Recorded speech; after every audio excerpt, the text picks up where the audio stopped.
मैं तान्या मौर्य आपके साथ और आप देख रहे हैं न्यूज़ 7 हिंदी। रुक करते उत्तर प्रदेश की तमाम बड़ी खबरों से। उत्तर प्रदेश के मुख्यमंत्री योगी आदित्यनाथ कासगंज पहुंचे, जहां उन्होंने जिले के लिए सौगात का पिटारा खोल दिया।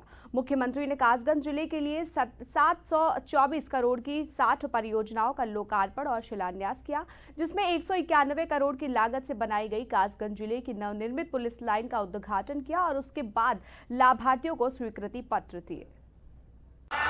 दुश्मन के किसी भी प्रकार का मुकाबला करने के लिए सदैव तत्पर रहती है। अगर कभी दुश्मन ने कोई जरूरत की तो उसके घर में घुस करके उसको मार करके उसका काम तमाम करने की पूरी क्षमता भारतीय सेना के पास। पहलगाम में हुए आतंकी हमले के बाद खुफिया एजेंसियां और पुलिस अलर्ट मोड पर है। कानपुर में रोहिंग्या की उपस्थिति की जानकारी होने के बाद पुलिस ने उनके बारे में जानकारी जुटाने के लिए कवायद शुरू कर दी है। सूत्रों के अनुसार पुलिस को जानकारी हुई है कि कानपुर की कुछ बस्तियों में रोहिंग्या बांग्लादेशियों ने अपना ठिकाना बना लिया है। ये बस्तियां शहर में कई अलग अलग हिस्सों में स्थित हैं, जिसमें नौबस्ता, गुजैनी और किदवई स्थित कंजड़न पुरवा बस्ती भी जांच के लिए दायरे में शामिल है। पुलिस द्वारा करीब 10 से ज्यादा ऐसी जगह चिन्हित की गई हैं जहां रोहिंग्या के ठिकाने बताने की बात सामने आ रही है। फिलहाल पुलिस अभी इनके विषय में विस्तृत जानकारी एकत्र करने में लगी हुई है।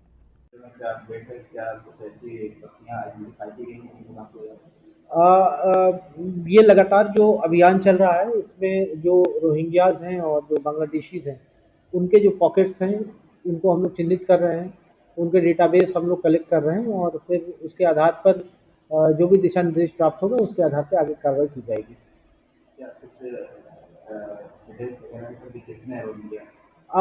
10 से अधिक लगभग पॉकेट्स हैं जो हम लोगों ने अभी चिन्हित किए हैं। एग्जैक्ट फिगर अभी बता पाना मुश्किल है क्योंकि ये एक्सरसाइज ऑनगोइंग है। जब ये कंप्लीट हो जाएगी तो जो भी डेटा हमारे पास होंगे वो आपके साथ हम लोग शेयर करेंगे। शाहजहांपुर में एसडीआरएफ, फायर ब्रिगेड और स्वास्थ्य विभाग की टीम ने किसी भी आपदा से निपटने को लेकर मॉक ड्रिल किया। मॉक ड्रिल का आयोजन एक निजी स्कूल में किया गया, जहां स्कूली बच्चों को आपदा से निपटने के लिए उन्हें जागरूक किया गया।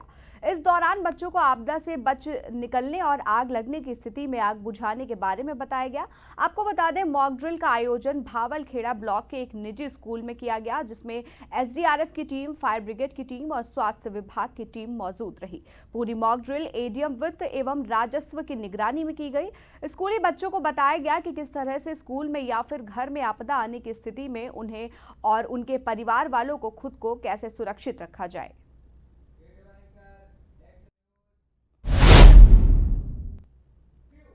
मामला ललितपुर का है, जहां सदर कोतवाली पुलिस और शातिर बदमाश के बीच में मुठभेड़ हो गई। इस दौरान पुलिस की जवाबी फायरिंग में आरोपी के पैर में गोली लग गई और आरोपी गंभीर रूप से घायल हो गया, जिसे इलाज के लिए गंभीर हालत में जिला अस्पताल में भर्ती कराया गया, जहां घायल का इलाज कराया जा रहा है। बताया जा रहा है कि करीब एक सप्ताह पहले अपने साथियों के साथ कस्बा विरधा में एक बुजुर्ग से जेवरात छीनकर फरार हो गया था, जिसके बाद पुलिस आरोपी की तलाश में जुट गई थी। आपको बता दें, पूरा मामला सदर कोतवाली क्षेत्र के अंतर्गत ग्राम विरारी के पास का है।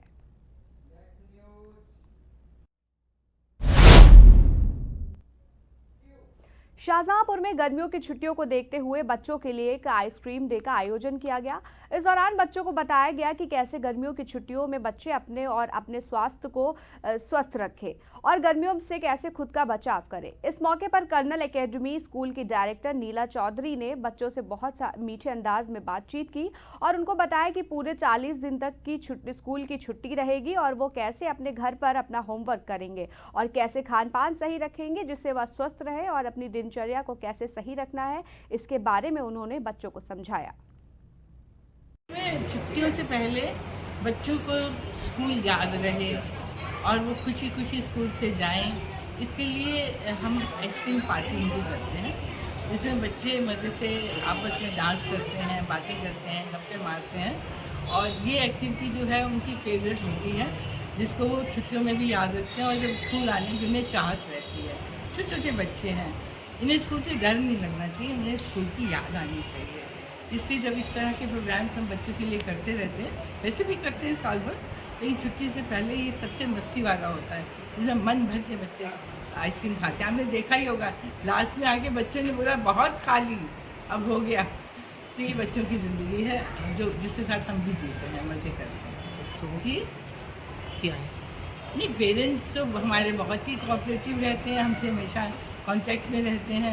और बच्चों को हमने आज छुट्टियाँ कैसे बितानी है इस पर उनसे बातचीत की है, तो हमें पूरी उम्मीद है कि पेरेंट्स को बहुत अच्छा लगेगा कि उनके बच्चे बहुत समझदार होकर आए स्कूल से। और हम चाहते हैं कि जब वो वापस आएँ तो उससे भी ज़्यादा समझदार होकर आएँ, क्योंकि उन्हें हमने होम टास्क में पेरेंट्स का कहना मानना भी सिखाया है, डिसिप्लिन में रहना भी बताया है। ये भी उनका होम टाइम है। मुझे पूरी उम्मीद है कि बच्चे भी। इटावा का विश्वविख्यात सफारी पार्क अब 27 मई तक पर्यटकों के लिए बंद रहेगा। बर्ड फ्लू के खतरे को देखते हुए उत्तर प्रदेश शासन ने यह निर्णय लिया है। इससे पहले पार्क को 14 से 20 मई तक बंद किया गया था। वहीं लेकिन संक्रमण की आशंका के चलते अब इसकी अवधि को 1 सप्ताह और बढ़ा दी गई है। सरकार सफारी के उप निदेशक डॉक्टर विनय कुमार ने जानकारी दी कि सभी बाड़ों को पूरी तरह से सैनिटाइज किया जा रहा है और सफारी में कार्यरत सभी कर्मचारियों का स्वास्थ्य परीक्षण कराया जाएगा। इसके लिए मुख्य चिकित्सा अधिकारी को भी पत्र भेज दिया गया है। कहेंगे कि एवियन इन्फ्लुएंजा के प्रकोप को देखते हुए प्रधान मुख्य वन संरक्षक वन्य जीव द्वारा निर्देश दिया गया कि सफारी को बंद रखा जाए, क्योंकि कानपुर और गोरखपुर जू में जो जिस तरह से पहले सूचना आई थी तो उसको एहतियात के तौर पर अभी प्रदेश भर के समस्त जू और सफारी को बंद किया गया 27 तक। तो उसी क्रम में इटावा सफारी पार्क 27 मई तक बंद रहेगा। इसके बारे में अभी समस्त जो एहतियात बरतने के निर्णय लिए गए हैं कि जो नेशनल पार्क हैं उनको नहीं बंद किया है, लेकिन जो जू और सफारी के लिए जो निर्देश स्पष्टता प्राप्त हुए हैं। क्या करना?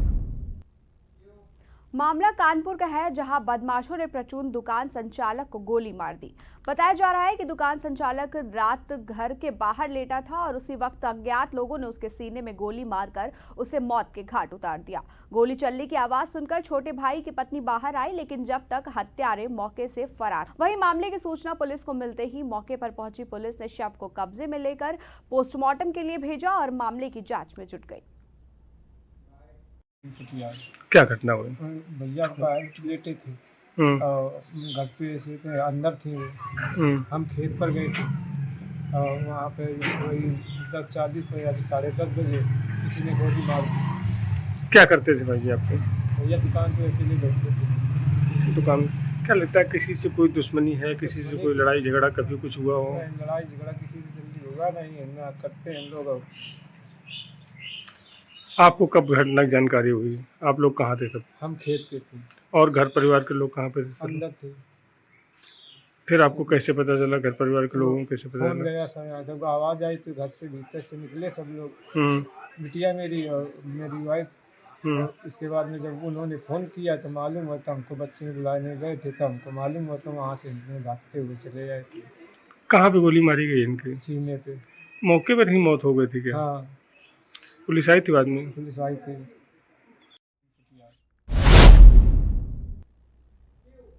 इस वक्त के लिए फिलहाल इतना ही। देश दुनिया की तमाम खबरों से जुड़े रहने के लिए बने रहिए न्यूज़ 7 हिंदी के साथ।